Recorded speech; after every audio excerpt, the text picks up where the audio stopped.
Hello and welcome back to the Pondering Papaya podcast for your Australian Grand Prix preview.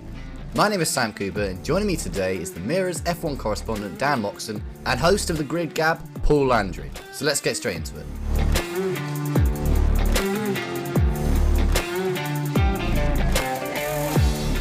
So joining me now, as promised, is Dan and Paul. How are we both doing first, chaps? How are you, Dan, especially? I don't know if many listeners remember, but since we last spoke, you have had a child, so that's quite a big life update. I have. Well, I think it's a bit unfair on my my fiance to say that I've had a child. She did most of the work, but yeah, no, we're all very well. Our new, very young family doing very well. Thank you. That's good and perfect training for Australia, surely, because I would imagine that's a lot of early starts, not much sleep. Oh, That sounds 4 just a.m. like Australia. Yeah, 4 a.m. starts an absolute doddle these days. So yeah, I've been training for this for a while now. Yeah, and hi Paul to you as well. Yeah, thanks again for coming on. How are you doing? Not at all. Yeah, thank you. Yeah, very good. Thank you. It's been after this, the long start, for the season and everything. This 2-week break has seemed a lot longer than I thought it would. It's like you had that long drought, so then you have a nice 2 races back to back, and now it's like looking forward to Australia. Should be very, very good.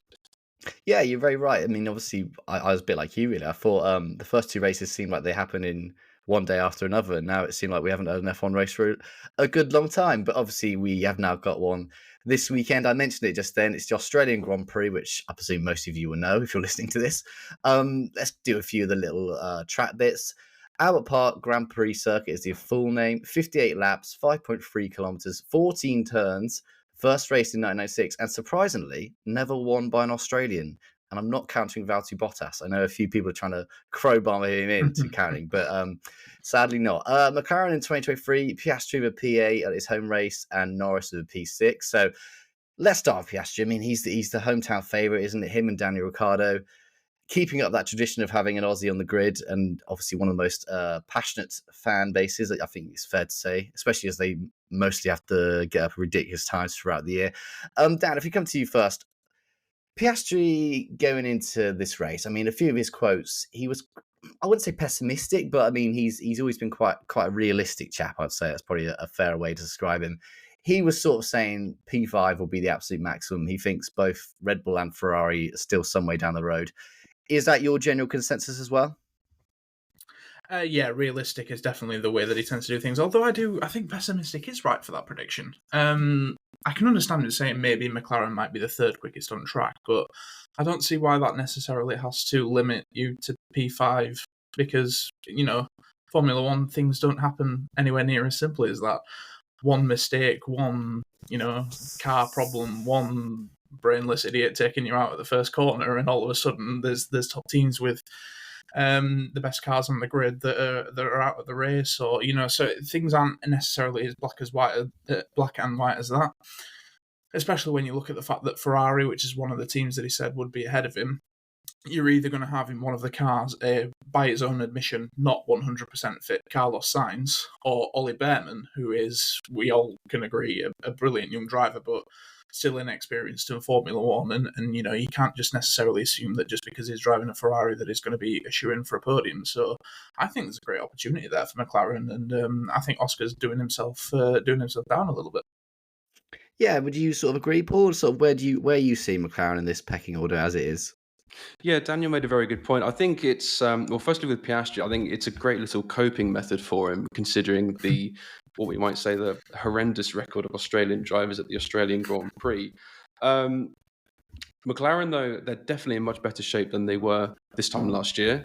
And considering the, not disarray that Ferrari's in, but certainly the fact that that one of their main drivers is down in Carlos Sainz. Behrman's very, very good, but he's still a unproven quantity. So maximum chance to take points off Ferrari for this race. Might be doing himself a disservice, but with Norris as well, he's always gone very well at Australia. So if there's perhaps a bit of first corner carnage, a little bit of action here and there, who knows what the weather's going to do? Maybe a podium. Perhaps, who knows? So I think that it's all to play for, really.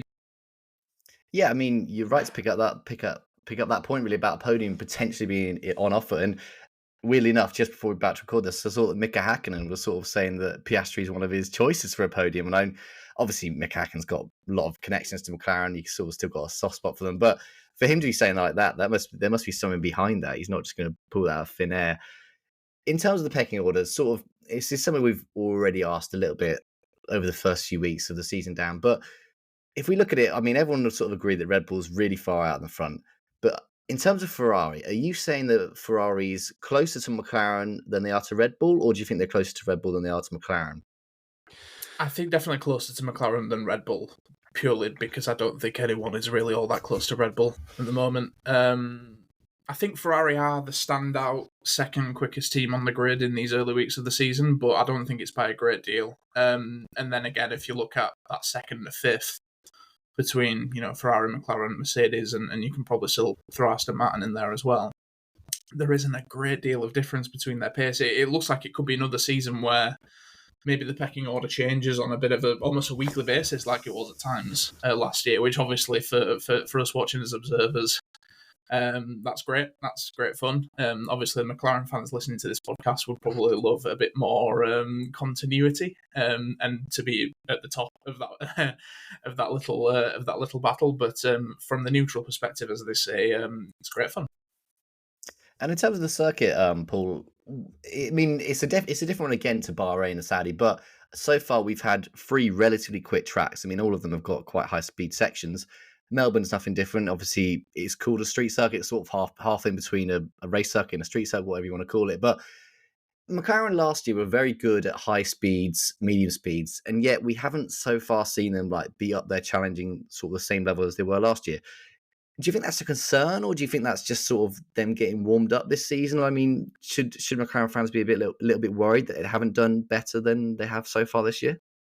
I think McLaren fans should be happy that they're outperforming where they were last year. I mean, I remember in pre-season, before pre-season, actually, there was lots of hype about this one. But as soon as that started, remember, we started to see some long faces. There was a couple of interesting interviews from Norris and Piastri. But I think overall, the fans should be happy, I think, that McLaren are where they are. They're currently in third place.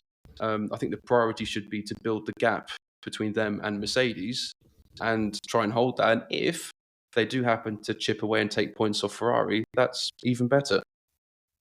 Yeah, you're right. I mean, it's quite weird comparing McLaren year on year because obviously this time last year, the team was like, as you mentioned, a completely worse, different place. Like they had an awful car. I mentioned earlier that Piastri got P8 and P6 in Melbourne last year. But of course, if anyone remembers that race, it was red flag heaven. There was about 4 drivers getting crashed. Both Alpines drove into each other. I mean, what Alpine would do now to drive into each other when they're the points, I mean, that seems hopeful these days. But yeah, it's obviously they've started a lot better. If we move on to Norris then a little bit, like, Dan, what have you made of his season start with? Because he was one of those drivers in Saudi that had that strategy where he didn't pit under the safety car because they brought Oscar in, and obviously it didn't end up working out for him. He didn't get that second safety car, and he's obviously now behind Piastri in the points so far. What have you made of his first 2 races? Sort of what's the vibe around Norris, do you feel? Yeah, it kind of feels like Lando's yet to properly get going, to be honest, so far this season. All right, he's not been bad, don't get me wrong. No, and to be honest, it's not just Lando. I think the same is just for Oscar and for McLaren as a whole. I think it's been a decent start of the season, certainly much better than they were at this point last year. But I still think that the best is definitely yet to come, and of course we know that there are things to work on that car. I think they're looking at sort of May, Imola-ish time before we get the first sort of major upgrades of the season for McLaren, which is, I mean, if it makes as much of a difference as it did last year, then that's obviously going to be a significant boost for them. But Lando in particular, it feels like I say, I wouldn't say he's had a bad start to the season, but I still think he's winding up a little bit at the moment. He's not really, he doesn't look like he's driving to his fullest potential at the moment.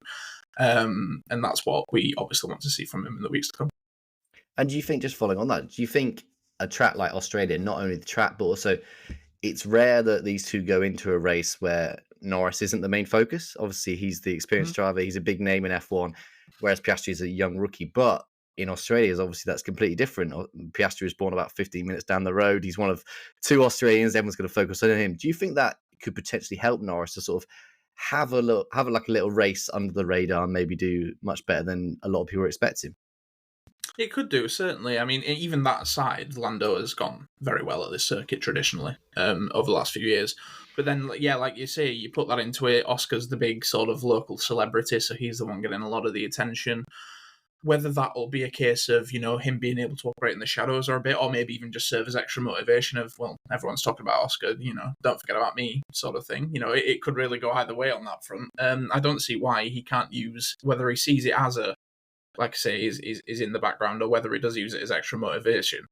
I don't see why it can't be a positive thing for Lando. And yeah, like we say, it's gone well here before. There's no reason why it can't be a good positive weekend for him. Yeah, just picking on what you said there. He's raced in Australia 3 times so far, scored 18 points, which is a good little haul, but highest finish of 5th in 2022, 6th last year, and I think he was 12th in his first year here. So, like you said, it's a track that he's done very well at. Just a minor thing to sort of clean up, I suppose, as well from Saudi. I'm come to you on Paul on this, but we all saw that fake jump start, non-jump start, whatever you want to call it, where it looked in the whole world that he'd made a jump start. I mean, Russell was very quick to point that out.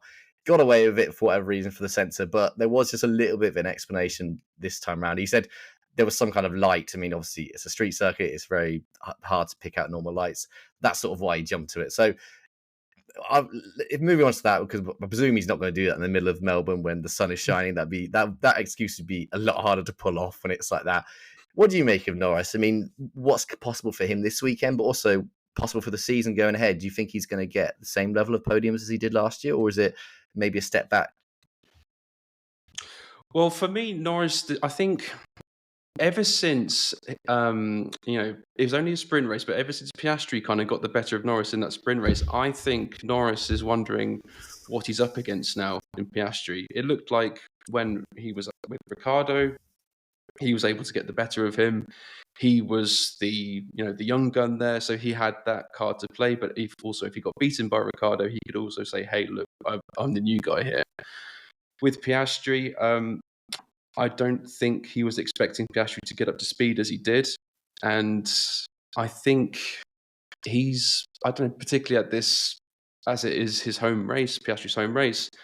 Norris is going to want to do everything he can to try and get the better of him, dislodge him, take away some of that spotlight and shine it back on him, I think. So, although it may seem very, very lovely between the pair of them right now, I think there's a lot of rivalry going on behind the scenes, and I think we are only just seeing the start of it now. And do you think that's something that could potentially bubble up in the year? I mean, I'm thinking back. I mean, McLaren haven't had a load of driver attention. Obviously, I think you go back to Alonso Hamilton for the first, or maybe a little bit Hamilton Button, but obviously in the relatively last few years, they've all been quite nicey. Do you think we could see this year they start to get a bit more tense, a bit more, no, I'm going to be the top driver here? Or do you think Zach Brown and co are going to be able to manage that? I think there will be more tension considering that I think McLaren are going to be a bit higher up the pecking order this season. I think they're going to probably take the place of where I'll take the place of where Mercedes were last year. There's going to be hopefully podiums on offer, and the pair they're going to be scrapping over it, particularly if there's things like team orders come into play, or if there's one driver is asked to do a favour for the other, they're not going to be as willing to do it. And it's even when you look at body language, even when you see Lando Norris when he's being interviewed and things after races, if Piastri has beaten him, he seems quite forlorn, whereas Piastri kind of still has this happy-go-lucky thing about him, which is great. But it's 1-1 between them now as we head into Australia, and a huge amount to play for. Yeah, I think you're right to pick up on the different, I don't know what we call it, but sort of the way they react to races. I mean, Lando has got this big reputation of being completely harsh on himself, hasn't he? He's the most harshest critic of himself. He could finish P2 in quali and he'd be annoyed he didn't get pole. Whereas Piastri, it seems like water's off a duck's back most of the time, doesn't he? He doesn't seem fazed by anything he does wrong or anything that's not gone his way. But that's just a little bit a difference between the drivers, I guess, and sort of their backgrounds. If we move on to McLaren as a whole, I mean, Australia's typically been quite a good circuit for them. I was looking over their history. 6th most wins at this track. I mean, they've won 11 times here. It's a circuit it's done well for them, maybe less so in the last few years. But in terms of where their car's at, I mean, and Dan mentioned it a minute ago, I think a lot of people sort of pegged Imola as when they sort of get their first upgrades, and that's not surprising. We see a lot of teams wait for the European season to fully kick in before they bring a lot of their upgrades, purely on a logistics base as well as a timing one. Dan, if I come to you, like, obviously we're talking about Imola, but there's a few races in between now and then. Like, this Formula One season, we know goes quite quickly, even if there's 20 odd races. Like, you can lose a lot of ground quite quickly if you're not there. Do you think McLaren are going to be too far back if by that point, or do you think they're not going to be able to achieve their goals if they're waiting until Imola, essentially not sacrificing the next two races, but admitting they're not as quick as Ferrari and Red Bull, and the podium is not likely? Do you think that's going to ultimately come back to bite them later on in the year? To be honest, no, I don't think so. I mean, Red Bull, they're not really in the conversation. They're in their own little world. I think, if you lose ground at Red Bull, that's pretty much inevitable these days for every single team on the grid. Ferrari, as I said earlier, I think they are probably the standout second team on the grid, but McLaren, I think, have a pretty strong claim for third, or to be battling for those, as Oscar said, fifth and sixth positions if they can be going for it. Obviously, if anyone then above them has any misfortune, they can take advantage of that. But, as long as they're maximising the potential of this car on every race weekend, I don't see them being all that far behind. I don't see any reason why they can't be on par with the likes of Mercedes, probably ahead of Aston Martin the way that we are at the moment. And then, they bring that upgrade. If it has a big effect on them, then why can't they be challenging Ferrari? Why can't they be, making up for that? Any points that they do lose, any ground that they do lose to the Italian team, once they've brought in those upgrades. I don't see them losing an awful lot of ground as long as they get the most out of the package that they do have until they can bring, obviously, what they're hoping will be an upgraded version. Yeah, we should point out as well, obviously, these upgrades that are coming, like, they're going to be the first parts that, not to a huge extent, but a little bit at least, that Rob Marshall and David Sanchez, which are two very skilled guys, got on from Red Bull and Ferrari. I mean, the way that F1 works is these upgrades will have been in production or development a long time before these guys arrive, but no doubt they'll have had some kind of influence on it. But Paul, if I look at the season overall, like, going ahead, I mean, I guess it's quite hard to judge with just two races down, but going off a bit of what Dan said as well, like, do you think their main battle this year is going to be with Mercedes? Because, I mean, McLaren seem to be this kind of team that gets stuck in a battle with just one other team quite a lot. I mean, they had quite a few seasons where they were battling Alpine. That's obviously gone in completely different directions. But do you think it's going to be sort of McLaren and Mercedes, and P3 is ultimately what they're going to be fighting for? I think, yes, I think it's going to be McLaren, Mercedes. Maybe on a good day, McLaren could be fighting 1-2 of the Ferraris. I think Alonso's Aston Martin, you could probably throw into the mix if he's got it on.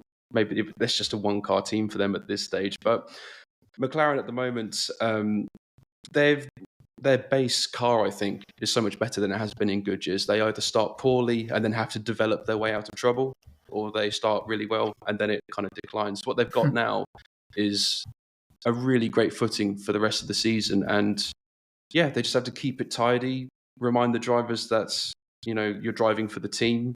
The constructors is the priority here. We need to keep third and push Ferrari as much as they can. I mean, as Dan said, Red Bull's up and gone, So, they've got a great footing, and they just need to just remind the drivers, just for the love of God, don't take points off each other unnecessarily. Mm-hmm. Before we move on to the other teams, I'm going to be harsh and ask you both for a sort of prediction. We both sort of hinted, but Dan, I'll come to you first. I'm going to want two numbers from you. So where does Piastri finish? Where does Norris finish? Yeah, you are being harsh. You know what? I think, just even speaking about it earlier, I think Lando's got the potential to have a really good weekend this week. He shaved his. Can we call it a beard? It was. I don't think you can. I mean, it was a very glorified stubble, a bit like what you've got, to be honest, Sam. Yeah, it's very true. So that's gone. It means business. I can see things go well. The stars align. Maybe a Lando podium.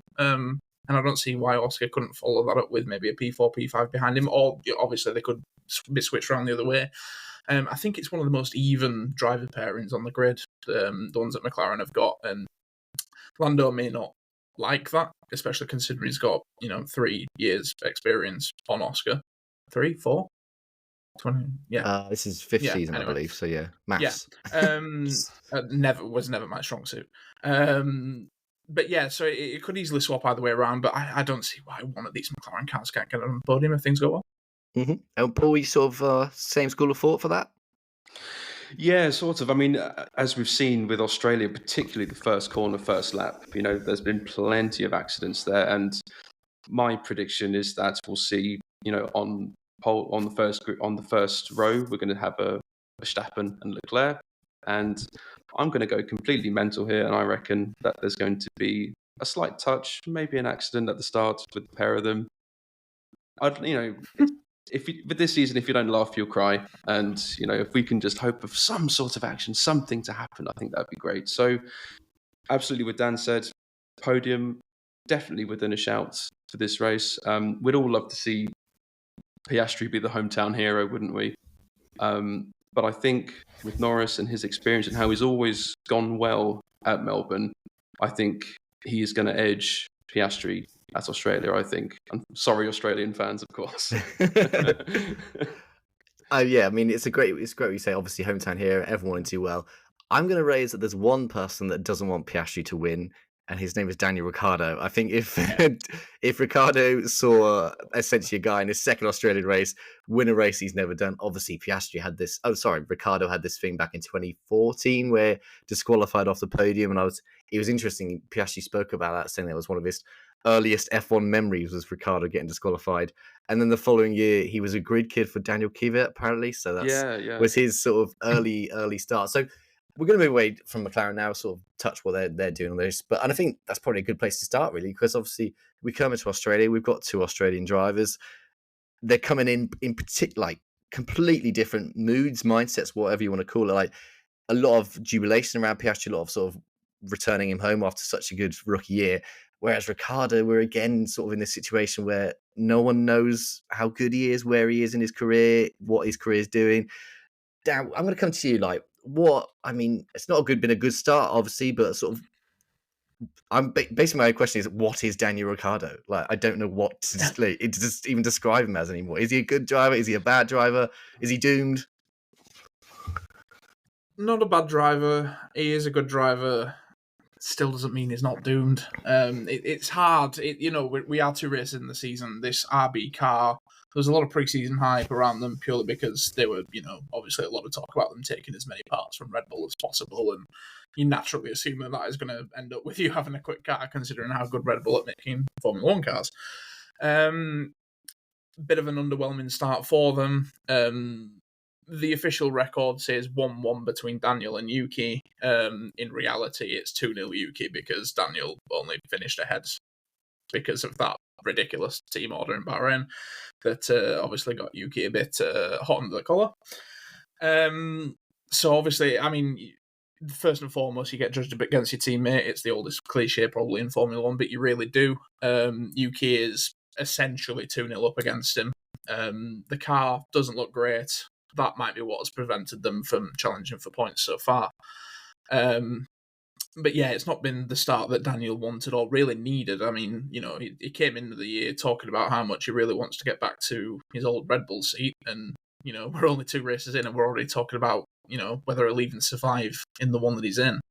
And it's certainly not a given that he will. And yeah, he's had a lot of bad luck here at Australia. As you mentioned earlier, the podium that got taken away from him, I think he's finished 2 or 3 times. He's raced here 9 times, never a podium, and he's always been in pretty quick cars.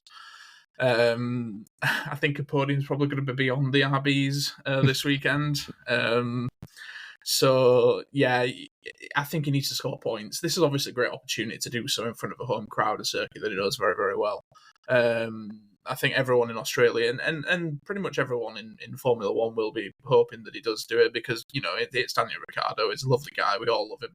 We all want to see him do well. But the reality is this is, nice guys finish last, as they say. It's not just about what he's like as a person. He needs to deliver the goods on track and early weeks, but so far he hasn't done it. And Paul, I'll come to you. I sort of asked this looming Red Bull question. I mean, flashback this time a year ago, it would look like a succession plan waiting to happen, didn't it? Ricciardo was back in the Red Bull family. Perez was under a lot of heat after a not so great season. And yet now we're in almost a complete role reversal where Perez is doing exactly what Red Bull want him to, and that's finish P2, don't touch Max, don't annoy Max, finish P2. And whereas Ricciardo is out of the points, like Dan said, nowhere near them at the moment, like really struggling. Do you think that Red Bull seat is ever going to be his again, or do you think that's just a dream that's not going to happen? No, I think that door's closed now. It's his. I think so far this season, he's just seen doors shutting on him. I think he's, unfortunately for him, Perez has just been fulfilling his job description to the letter, hasn't he? He's just been right up there, second place, doing absolutely everything he's supposed to. And he was just relying on Perez continuing to be troubled with what he has. I mean, remember last season, there was continuous rumours saying, Ricciardo ready to step in, ready to jump in and all this sort of thing. But he's just not finding his feet now. I don't know. It's really hard to pick out what's wrong. The vibe I get from him now is like, if I can use football as an analogy, where you have a player who had so much promise, but then they get sort of a career-altering injury. They've come back with all the same attitude, all the same talk, but they're just not the same for some reason. And that's the impression I get from Ricciardo. I mean, he's the guy who, he dislodged Sebastian Vettel from Red Bull, and he gave Verstappen a rattling in his time there. So we know what he can do. If he jacked it in today, he's actually got a fairly good career to stand behind. I think he's got a lot to be proud of, Monaco Grand Prix winner and everything. But he needs to. I mean, let's be honest. He's currently where he is because he was hoping for that Red Bull drive to materialise. He's kind of cut strings at McLaren and Renault, obviously, of course. So, yeah, he's got to figure out, as you said, who or what is Daniel Ricciardo, as you said. It's my favourite question. What is Daniel Ricciardo? Dan, one final question on Ricciardo. And it's another what if. Like, I mean, of all the drivers, there's probably a lot of what ifs going around Ricciardo. Maybe Alonso's the only driver with more what ifs surrounding him. But if Ricciardo managed to get into the Red Bull seat, I don't know whatever happens. Say Perez decides to jack it in and retires, Ricciardo gets it. Do you think that Ricciardo will be good in that? Do you think it's been a case of the car? Because that's obviously when he was at McLaren, we heard loads about how it was the car that was the issue. That he just wasn't suited to it, and yet he's come to RB, a car that's supposedly a lot like the Red Bull, and not sort of done it. Do you think something about him, like Paul said, something about him has just changed, or do you think if he did get back into a quick car, he would be quick again?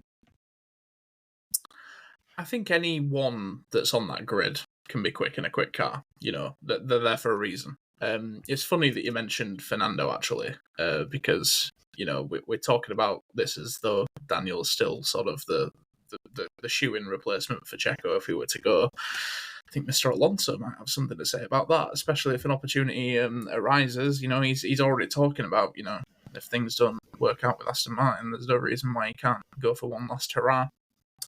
But on the point about Daniel, he had that test in Silverstone, this much lauded test in Silverstone that won him back his AlphaTauri. It was AlphaTauri at the time.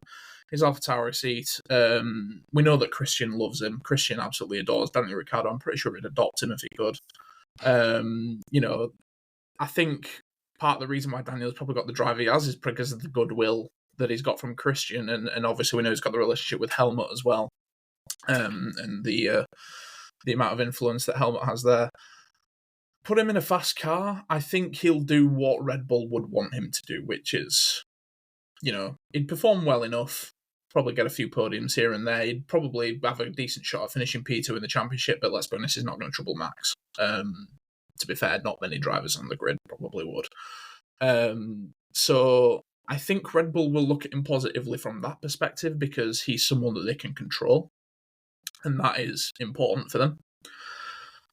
But to be honest, I certainly don't think he's an upgrade on Sergio Perez, especially as we've talked about, the start to the season that Checo's made is doing everything he needs to do. He's doing exactly what he needs to do. He's sorted out his qualifying performances, or he seems to have so far. They've certainly been a lot stronger to start this new season.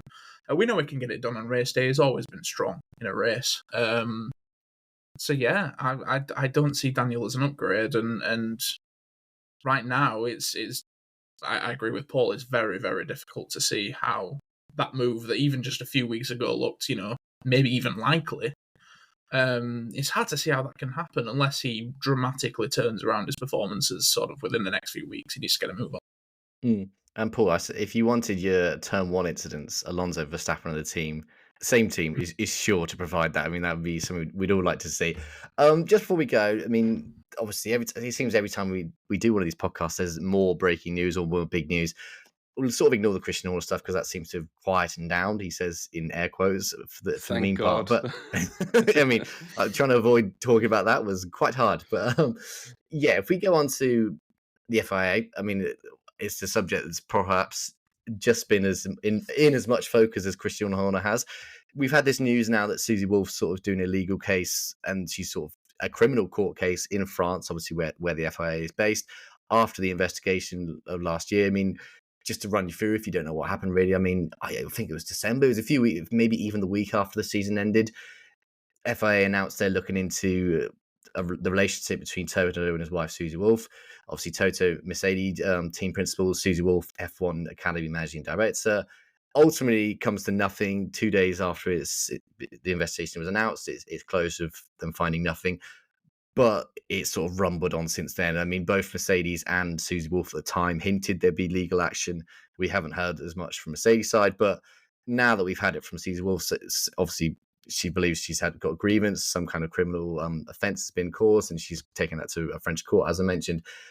Paul, if I go to you, sort of, I'm not going to ask you about the nuts and bolts of the legal case, because obviously we don't know what's happening, and it's for the lawyers and stuff like that. But I mean, it's just another damaging look for the FIA, isn't it? It's not been a great year or 2 years or whatever since Mohammed Ben Sulayem's come in.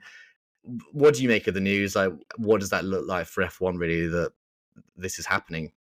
Oh, it's just a shambles for the FIA at the moment. I mean, the fact that this, like you said, this happened back in December, and they dragged Susie and Toto's name through the mud a little bit, and that quietened down. And I don't know if they kind of expected things to go away and go back to normals, but fair play to Susie for bringing this up again and challenging it and everything. But I mean, with the FIA at the moment, it just seems to be one thing after another, and we all, you look back at the days of Max Mosley and everything, and he had his bad points, obviously, but there was, that's a bit of an understatement, but serious bad points. But it was stable, and I don't know whether a change is needed at the FIA, and they need to get someone in who's a bit more transparent and a bit more upfront, and maybe kind of a bit more in line with what the audience and people involved in F1 want nowadays. But it's just seriously not looking good for them at the moment. It's every other week now there seems to be something coming up. Whether it's the Las Vegas Grand Prix situation. That's absolute shambles with them right now. Yeah, you're right. I mean, it's something I've been saying for a long time, is that he keeps making mistakes. You're right to mention the Las Vegas. I mean, he was cleared of any interference for that. As far as I can tell, nothing's come out about the other complaint, which is regarding the Saudi Arabian race of last year. But Dan, focusing on Mohammed Ben Sulayem in particular, I mean, I've often said that his position seems untenable, and yet he has another mistake. And to use another football example, it's sort of like FIFA of a few years ago, where it was just error after error after error, and these people somehow survive. Do you think he makes it to the end of his term? Sorry, like, it's a 4-year term. If I'm right, that ends next year. Do you think he makes it to the end of that? It's certainly hard to see him getting a second term. Let's put it that way. You're right. It's December 2025 when the new president will be elected. But yeah, it's just one mess after another under Mohammed Ben Sulayem. I should call him Mr. President. He gets really angry at people if you don't call him Mr. President. Yeah, it's everything is, and even going back to last December when all this stuff came out about this investigate, it was all so bizarre because the original sort of allegation of collusion or whatever it was between the Wolves was first made in a publication that I won't name it because I don't want to give it the benefit of having the publicity, but it's a glossy toilet paper is probably about all it's good for. So when it comes out in that sort of publication, and they may have more concrete evidence that they may base this internal investigation on, but we don't know because they've not been transparent about it, which is the really irritating part and the part that people want to keep mentioning. So on the face of it, it looks like they've seen this report in this magazine, which, like I say, is something that you'd use to clean yourself up after a visit to the toilet. And, launch an internal investigation based on this. And with no other seeming evidence, like I say, if there is more evidence, great, but, tell us. That'd be really handy. So yeah, no reason. No wonder the Wolves have been so irritated by it, and Susie in particular, because, I mean, even today, there's, all the last couple of days when this has come back up again, some of the news headlines around it is, Toto Wolff's wife launches legal complaint, and it's even just language like that. It's like, no, yes, obviously we have to mention the fact that she is married to the head of the Mercedes Formula One team, but she's a very successful driver and now businesswoman in her own right. And all that this whole mess has done is called into question whether she is basically in the position that she is because of who her husband is. That is the suggestion that's behind. It's not been mentioned explicitly by all of these reports and claims and investigations or anything like that, but that is essentially the inference. So no wonder she is pretty annoyed about it, to say the least. I'm not sure if I'm allowed to swear on this podcast, but I'm pretty sure she would. I'm pretty sure she's pissed off about it, and that's pretty light for swearing, I know. But I'd be absolutely furious in a position. I'm really glad that she's chasing it and that she's not just letting it go, because that's the other thing. It's been complete silence in public from the FIA since on this. They put out that statement of, oh, we're not actually investigating anything. That's it. We haven't heard anything since. So I'm really glad that she's chasing it and not just letting it go. That's great. Criminal proceedings was interesting. We don't exactly know what it is that she's, because we haven't got court paperwork or anything like that, so we don't know what sort of charge she's levied at them specifically. But yeah, it was interesting that it's criminal court. I don't pretend to be an expert on French law either, which obviously we know it's there too. So it'll be interesting to see what comes of it. But yeah, good on Susie for not letting it slide. It was nice to see her getting some backing on Media Day in Melbourne as well. Obviously, we knew that Lewis was going to speak out on that because he always does. So that was great. George did, and I think a couple of the other drivers too. So yeah, good for her. We'll see where it goes, and hopefully it'll be at the very least a lesson learned by the FAA that you need to be more transparent with these things. But as for Mr. President, Mr. Ben Sulayem himself, there's been so many things where you think that, oh, he can't survive this. This is going to be the one where they goes. This is where they're going to start impeaching him now. He's not been particularly well liked by anyone. I can't remember ever chatting to anyone in the paddock about Mr. Ben Sulayem, and they go, oh yeah, what a great guy, we love him. We're great friends with him. I've never had that conversation. Everyone has got their own issue about him. It's usually privately. Lewis came out and said today that he's never supported him, so maybe that might open the floodgates in that regard. But yeah, under normal circumstances you'd wonder how he'd survive, but he has before. But a second term is a different thing, so at the very least you would imagine maybe there might be someone different in charge of the FIA come the start of the 2026 Formula 1 season. Mm-hmm. I mean, that seems like a perfect way to end it. Very well said.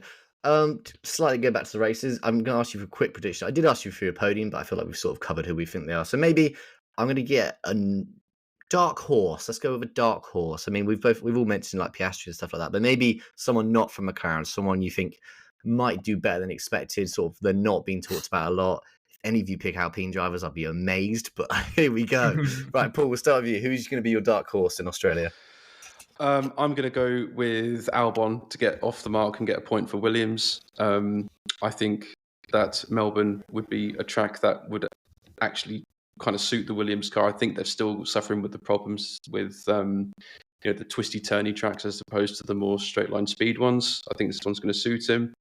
I am predicting the Alpine cars not to collide on the first lap. That's a bit out there, perhaps, but how about lap 2? I'm going to go with that. Yeah. First 5 at least. Yeah. And Dan, what about you? Who's your underdog? Sorry, dark horse, not underdog. Wrong type of animal. Dark horse, underdog. Same thing, isn't it? Potato. We talked about Daniel. I could maybe see one of the RBs going on into the top 10. I don't know if it would be Daniel or maybe Yuki. I think Yuki's had another pretty decent start of the season. As we say, we don't know exactly, how good that car is. It doesn't look particularly great.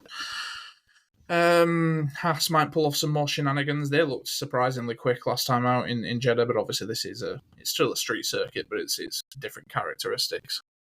Alex is always a good pick to do well. Are you just going to name the whole grid? I might, at this your rate, bets. I am, aren't I? You know what? I'm going to disregard all of that. I'm going to say I think Lance might perform pretty well this. Okay, wow. What would that result in? A points finish or? I mean, to be honest, I think a points finish is the minimum in an Aston Martin these days. But I'm going to say, go out there, a bit of a wild prediction, Lance to finish above Fernando. Like it. I like a bold prediction. My thank you to both of you again. I mean, thank you very much for joining us, and good luck. I mean, you always have to say that ahead of Australia, especially us being based in the UK. It's going to be a few early starts the next few days. And then weirdly, stupidly, I've got a flight on Monday, so I have to go up early again. So lovely time for me over the next few days. But my thanks again to you both chaps for joining me, and enjoy the race. Thanks very much. Thanks so much. Thanks for everything.